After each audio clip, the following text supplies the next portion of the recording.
Flyers were shaken 1 month ago by the story of a pilot accused of trying to shut down the engines of an airliner in mid-flight. Yikes.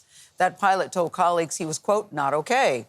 Now, it's part of a much larger problem. Pilots who have mental health concerns that they're afraid to address over fears that they will be grounded. Holly Williams went into the cockpit to learn how difficult this job is and how stress and fear can put passengers in jeopardy. Just bring it back? Yeah, bring it back, nice and gentle. Is that fast enough? There you go, that's it. Welcome to the sky. Learning to fly a plane is one of the most exhilarating Make the plane do what you want it to do. and challenging things many people will ever do. It's up too much. What happens if you get hit by a bird? Depends how big the bird is. If the bird goes through your windscreen, you sort of just want to hope for the best and land as soon as you can. We took a first lesson in a four-seater Piper Warrior. Let's start our turn to the right. Okay. 1 hour in the cockpit cost over $300. To get a commercial airline license is a much bigger investment.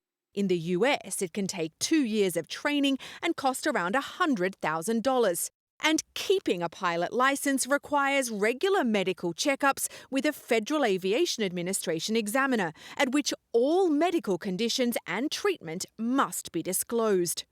Many pilots are afraid that they will permanently lose their medical certificate if they are diagnosed with depression or anxiety. Serious mental health issues like bipolar disorder and psychosis automatically disqualify a pilot from flying. But according to the FAA, some other mental health issues, if treated, do not permanently disqualify a pilot.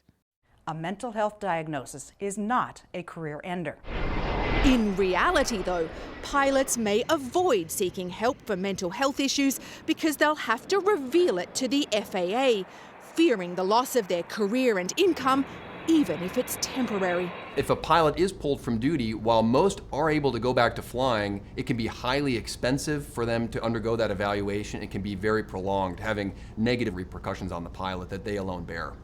Dr. William Hoffman is a pilot himself, as well as a neurologist who treats other pilots. You're talking to pilots? Our group has studied over 5,000 pilots across North America and has found that in the U.S., 56% of pilots report a history of healthcare avoidance, that this issue may not be unique to the U.S., that this might be a multinational phenomenon. Tonight, our first look Horror at stories about pilot mental health issues often make the headlines. Facing 83 counts of attempted murder. The off-duty Alaska Airlines pilot now facing attempted murder charges after allegedly trying to shut down a plane's engines mid-flight last month, told police he suffered from depression, according to court documents. In 2015, a pilot who'd been treated for suicidal tendencies deliberately downed an aircraft in the French Alps, killing 150. And pilot mental health issues are suspected by some in the China Eastern crash last year that killed 132 people, as well as the mysterious disappearance of Malaysia Airlines Flight 370 in the Indian Ocean in 2014. Experts told us it's not airline disasters we should be worrying about the most. They're highly unlikely, with the odds of dying in a plane crash around 1 in 11 million. But instead, the well-being of pilots. A Harvard study showed over 12% of them likely suffer from depression. But what we're really interested in are the pilots in the middle, the pilots with mild symptoms. How do we address that population and ensure that they get the care that they need before it becomes a significant problem? Back at flight school, Very smooth. Thank you. our instructor took care of the landing. Is the landing the hardest bit? In my opinion, it is. But the hardest bit for many airline pilots is daring to seek treatment for the same mental health issues that many of us face. For CBS Mornings, Holly Williams, London.